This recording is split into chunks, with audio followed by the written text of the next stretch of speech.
From the field to the film room to the war room, we've got you covered every step of the way as the road to the draft starts right now.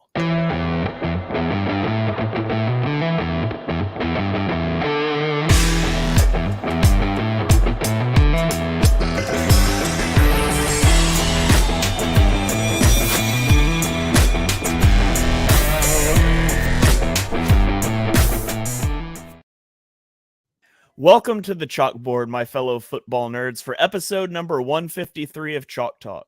I'm your host, Shane Haff, and you can follow me on Twitter and YouTube at Shane Haff NFL.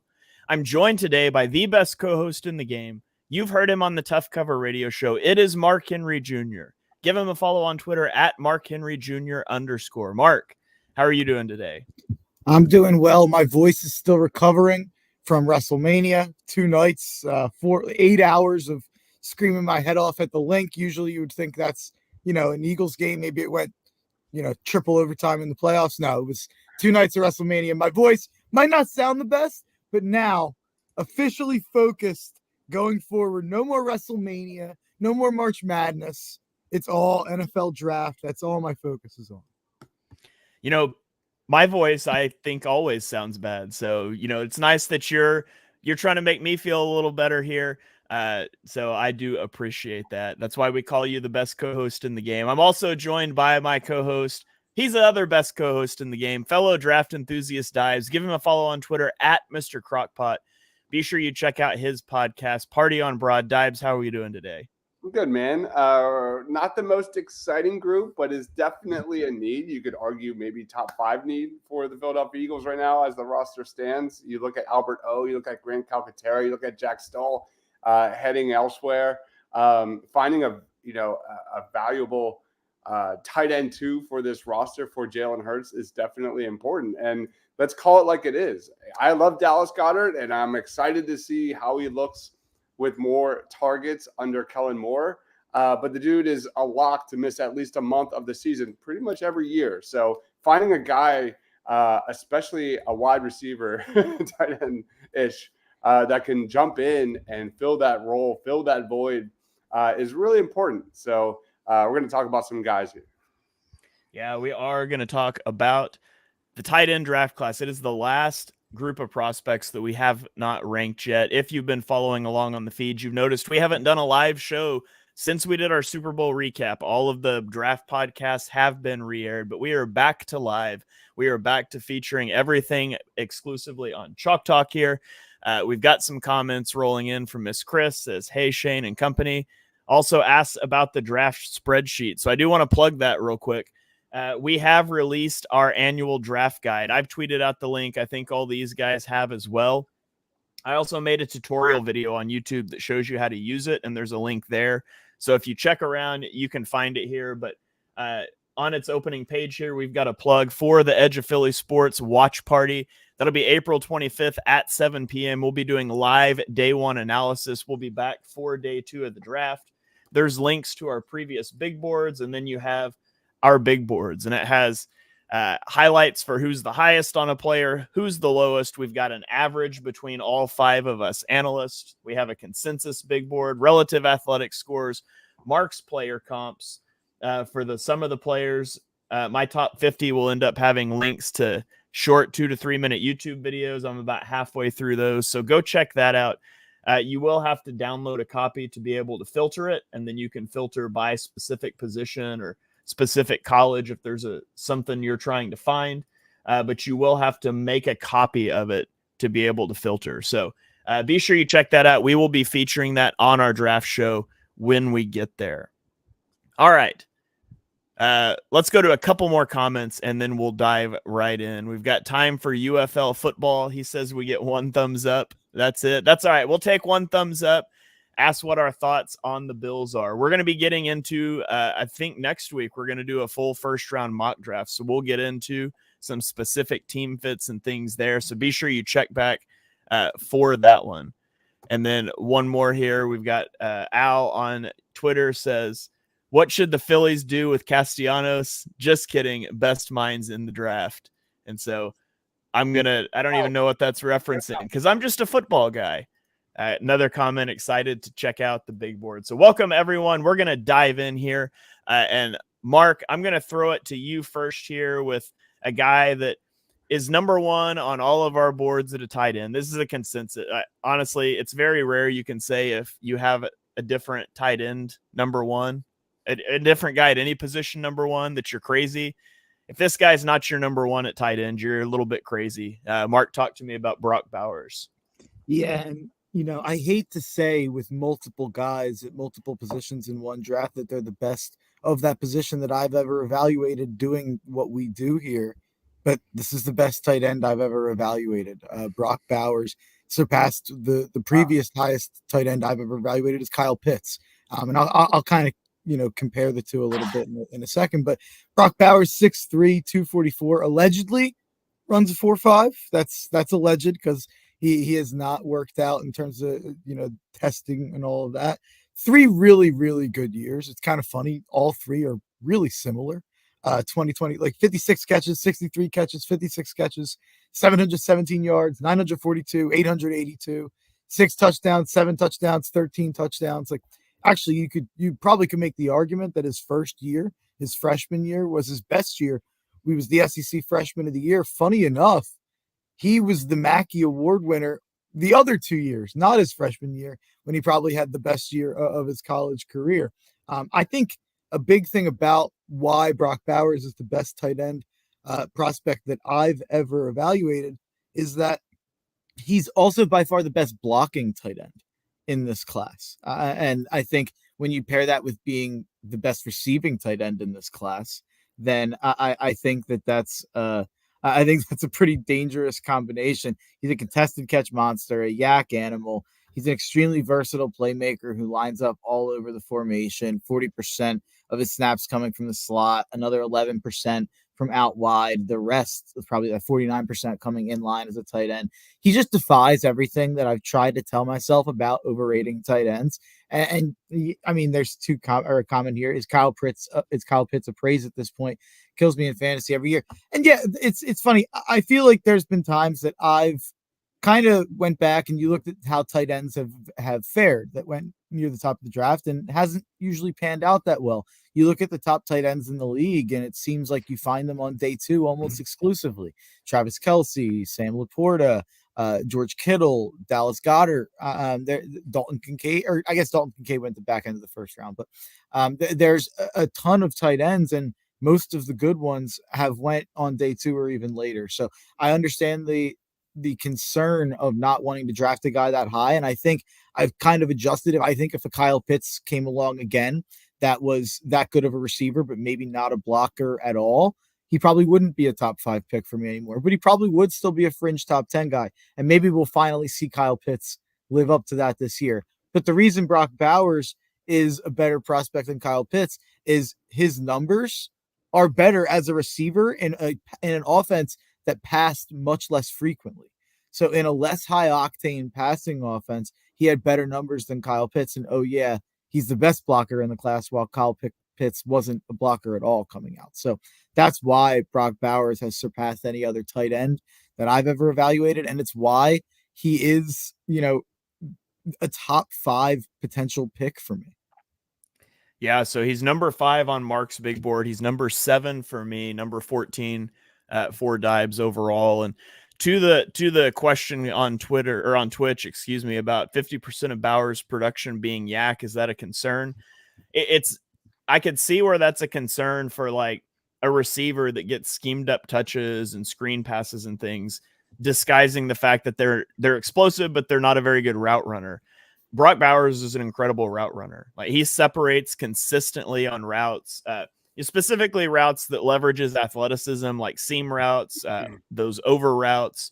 And he's got elite ball skills. So I don't think this is a case of we're scheming up touches for him because, he can't really get open. I think it's both. He gets open really well. And oh, by the way, he averages 8.5 yards after the catch in 2023, forced 17 missed tackles. So Brock Bowers is consensus number 1 tight end in the class for all 3 of us. We've all got a first round grade on him. I think specifically, he's a guy you can weaponize moving around in your offense. He took 52% of his snaps in the slot, but he didn't take them all there. He took 37% of his snaps lined up in line as a tight end. And Mark mentioned his blocking, and I wouldn't call it a strength, but I would say he's like average as a blocker, and it's the best in class by far. Well, I'll get to another guy that I like as a blocker, but doesn't have near the receiving threat. But Deibs, anything you want to add in there on Brock Bowers? No, he's a sneaky target for Howie Roseman. This could be a surprise pick that I would not hate whatsoever. Like Mark said, he nailed it. He's extremely well balanced. I think he fits pretty much every single football team out there, most notably the Philadelphia Eagles. But an amazing run blocker.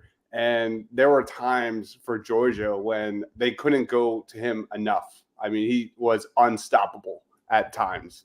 That's how good he was. I would love to see him in midnight green. If he slips to that area where the Eagles are available, there's definitely going to be a conversation.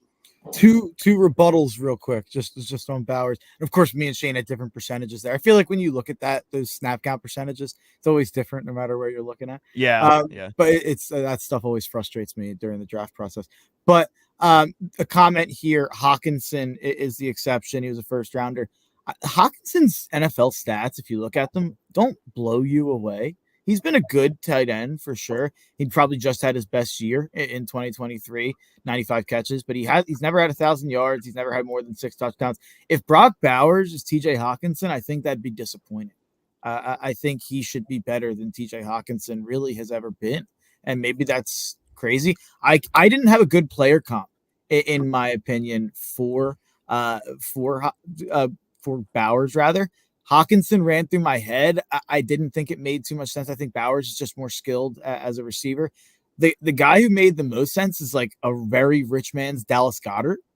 Like he's an inch shorter than Goddard. He's a little smaller. Goddard didn't run at the combine, so it's hard to compare. But that's the only guy who I could kind of find because, we use Goddard in ways where you get him out in space, you use him in tight end screens. And the one thing I wanted to push back on Shane on, you think he's only an average blocker for a tight end?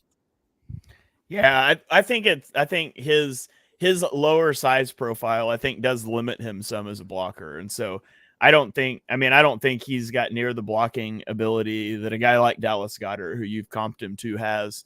And I think it's not a technique thing. Like, I feel like he's really technically sound. I think ultimately it comes down to that size. And so I've got no qualms about putting him in line and letting him block. I just don't expect to get Dallas Goedert, for example, because that's the guy we're talking about, level blocking out of him. I've just been so impressed, and especially in big games against really good D linemen. I feel like I've been so impressed when he locks in, and even when they get him out in space blocking a little bit.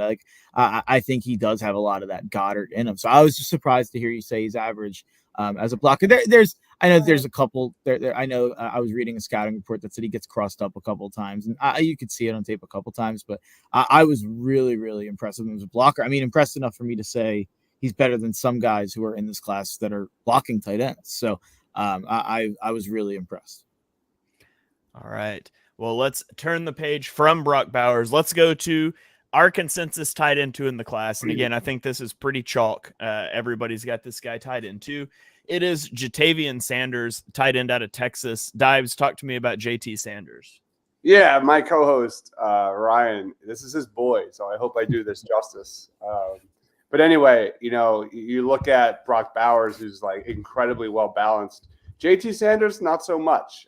This is a guy that is, I think, one of the better receiver tight ends in this draft. He broke Texas's tight end yardage record again with 682 yards, 45 receptions, 2 touchdowns. He averaged 15.2 yards per reception. And most notably eclipsed over 100 yards against teams like Alabama and Baylor and Oklahoma State in that Big 12 championship game. So you love to see kind of the high-level play against good competition. He was excellent at the NFL Combine, 82nd percentile with a 4.69 40-yard dash. He had a 1.6 10-yard split. That was good for 91st percentile. I think JT Sanders is at his best when he's working up the seams.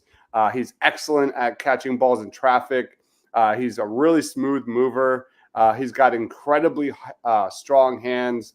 And, when you look at how Texas utilized him, over 30% of his snaps, he was aligned out wide, but Texas kind of used him all across the offensive formation, whether that was H-back or just utilizing him creatively in those formations. I think he is a beast when he's utilized most in motion, finding those mismatches, using that elite athleticism to expose that short to intermediate range in the football field. I think when he's in the slot or out wide getting screens, getting him in space, that is going to be the bread and butter of JT Sanders at the next level. And there's still a lot of room for him to grow, in addition to his blocking.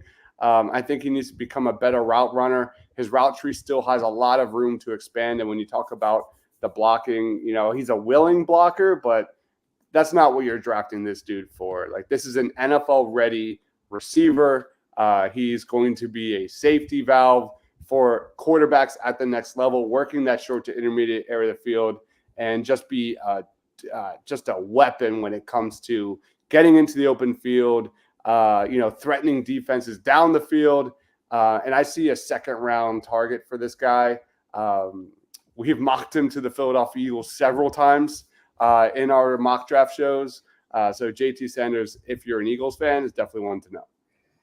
Yeah, he's one. I would say he is extremely limited as a blocker. Like, this is just your receiving tight end, and he's good at that. He's not the snappiest route runner, I don't think, but he's strong at the catch point. And key is he had 0 drops this season. So he's got sure hands, good long speed, good acceleration.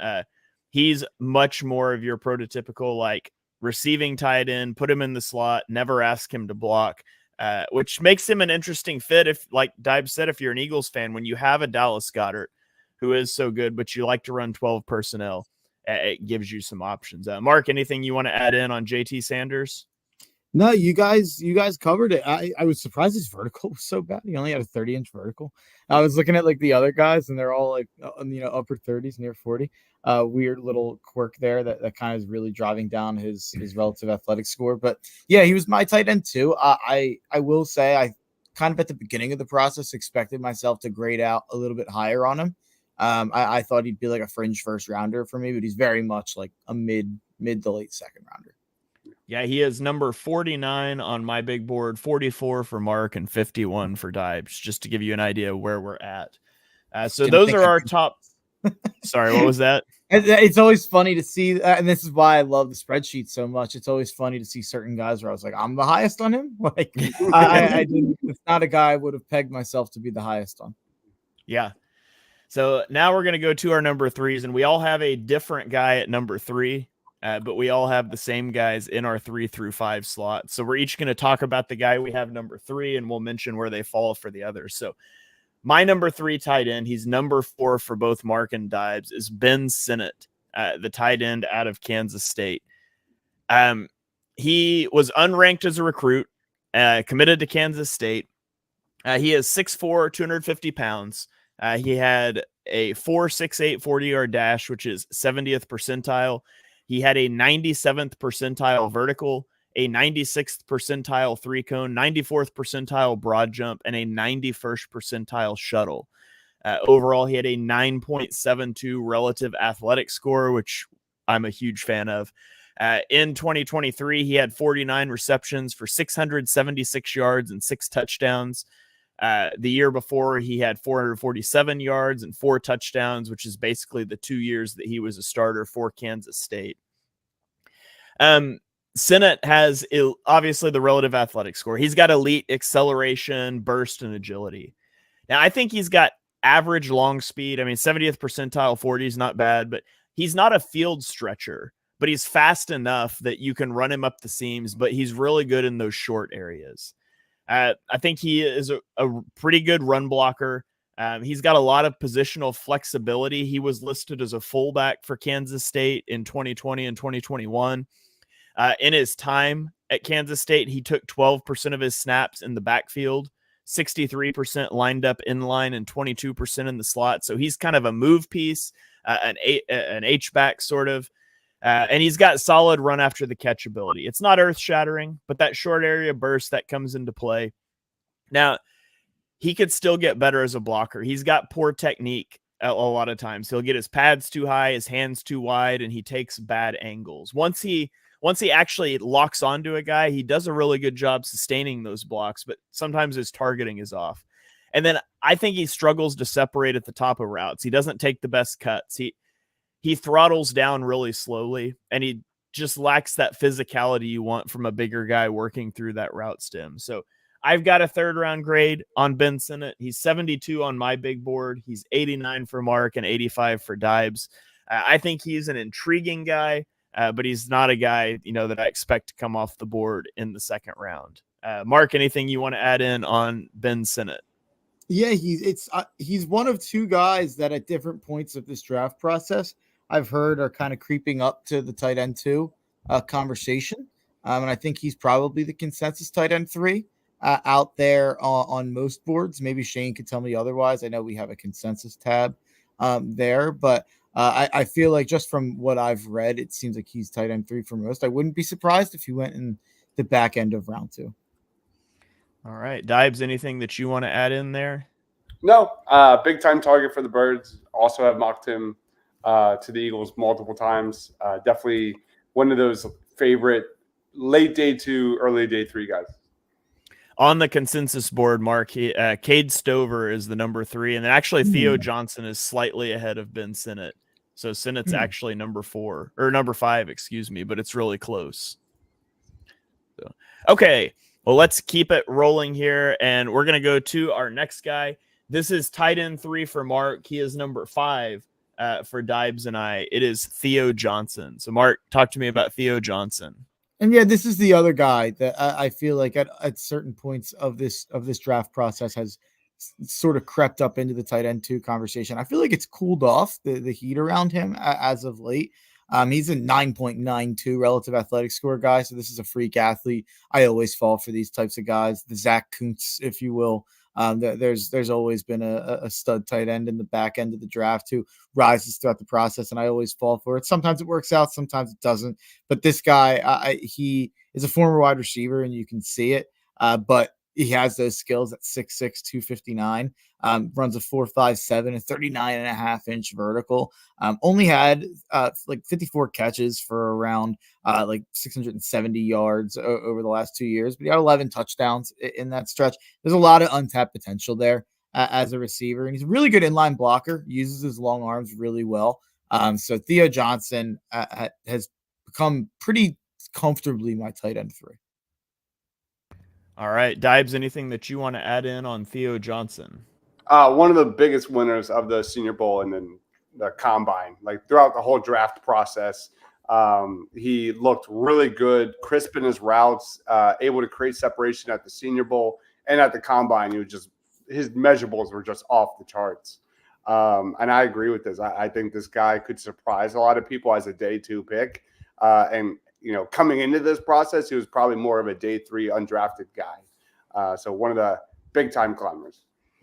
Yeah, his athletic testing he knocked it out of the park, and I just never saw that watching him. Like I feel like getting that explosiveness out of him on the field would be a major breakthrough. And you do the testing, and so it's there. You've just got to harness it. So that's a big thing for me. I didn't think watching him in the season he was a very good route runner, but then like you mentioned at the Senior Bowl, so it's kind of a tale of the tape versus the pre-draft process and trying to figure that out. So I think teams may be a little bit of all over the place on him. Yeah, I remember looking at his stats on our previous show, and his 2023 tape was very forgettable. And there are times when he had some good games, and I don't recall seeing Theo Johnson lighting it up. So what stood out the most at the Senior Bowl was the smoothness in his routes, and that was not expected. Yeah. All right. Well, Mark has Theo Johnson 88th overall. Deibs has him at 91, and I have him at 103. So let's get into Deibs number 3. He's number 4 for me. He's number 5 for Mark. It is Cade Stover out of Ohio State. Deibs, what do you like about Cade Stover? Yeah, this guy's just a throwback, rugged tight end. 6'4", 251 pounds. Relatively still learning the position. Very good athlete. He has zero issues beating coverage at the line. Very explosive out of his breaks. Moves pretty good for someone at 250 pounds. Excellent ball skills. He looks natural. He's got great hands when it comes to catching balls in traffic. He's been a big-time producer for Ohio State. I like the way he fights through defenders at the catch point. I think he's somewhat of an underrated yak kind of guy. He's not an elite athlete, but he does have some good moments on tape. And when it comes to negatives, there are some. When he's sifting through zones or trying to get through traffic, he seems to kind of look like he's moving slower than his competition. He's a work in progress when it comes to blocking. But when it comes to size and strength, if that's what you're looking for, he's got it. He can move people when he wants. He just needs to get coached up, and he needs more reps at the next level. And I don't think this guy has elite athletic upside as some of the other guys we just talked about. But I do see him as a tight end too in the NFL right away, with utility on all three downs. I thought he was an underrated cog in that Ohio State system, playing in the shadow of Maserati Marv. But look, I think he's a fun late day 2, early day 3 guy. And I agree. I think he's tight end 3 in this draft, and whoever drafts him is going to get a good football player. Got a comment coming in here on YouTube from Joe that says, "Would you compare Stover to Ertz?" No, I don't think Stover is the athlete that Dallas Goedert was coming out of. Where did he come out of college? What was the name of that school? Goddard was South Dakota State. Ertz was Stanford. Yeah. Let me look at the combine numbers. Yeah. Another thing that's interesting with Stover is he was a 4-star recruit as a linebacker. So he didn't really move to, he played both sides of the ball in 2020 or 2019, 2020. I mean, he never had a reception in those 2 years. 2021, he had 5 receptions, but in 2022, he moved exclusively to tight end. And so he's relatively new to the position. So you look at some of his inconsistent blocking and things, and he looks unsure when he's running routes. I feel like doesn't read out zones well and things. And you can write that off to being new to the position. So he's a guy that, he's a little bit of an older prospect because he's been at Ohio State for 5 years, but he's still learning the position. And so sometimes that's really difficult to project as well. Yeah. Dallas Goedert had a 9.48 raw athletic score, and Cade Stover was in the 8s. So definitely not the athlete. Doesn't have that ball skills that I remember watching from Dallas Goedert at South Dakota State, but I still think he can be better than Grant Calcaterra or Alberto. I would draft him if he's sitting there day 3. Yeah. And by the way, someone commented about Brock Bowers. And Brock Bowers is actually the only guy that I think in the entire draft that I would accept a trade up for the Eagles. So he's a number 1 on my Eagles big board for sure. And I don't really think tight ends a particular need. He's just such an elite prospect that if he did slip down the draft, I would totally endorse going up and maybe using one of the 2 for second rounders that you have to go up and get a guy who's an impact guy. Maybe that means you move on from Goddard next year or something and get value from him there. But yeah, if you can get Bowers, you can do it. I would probably prefer to just sit at 22 and probably trade back.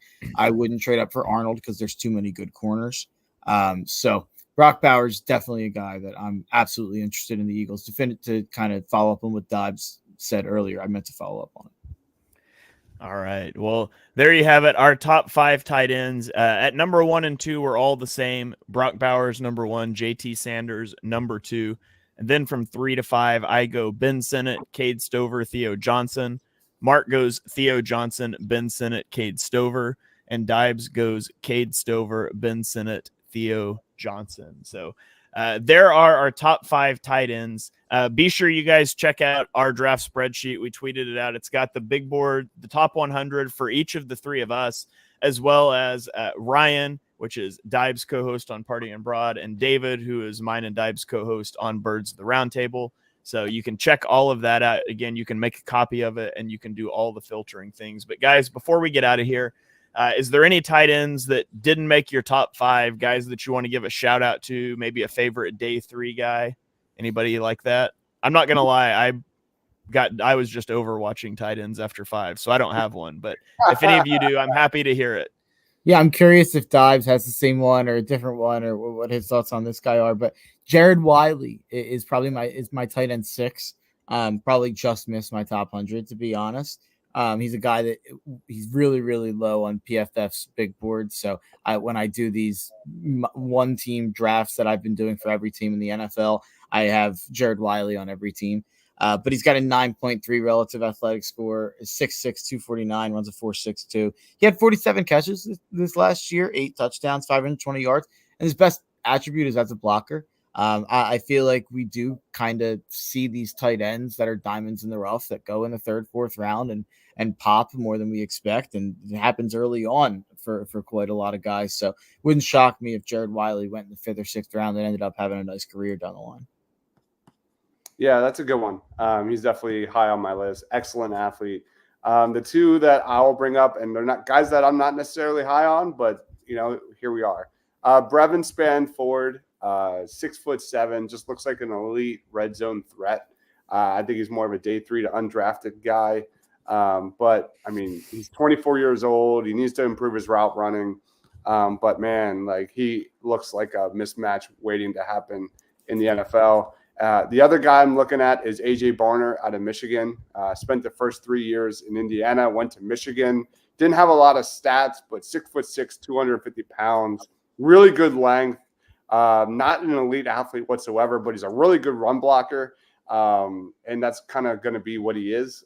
And as we know, the Eagles love those kind of guys. So maybe he's like a sleeper Eagles target.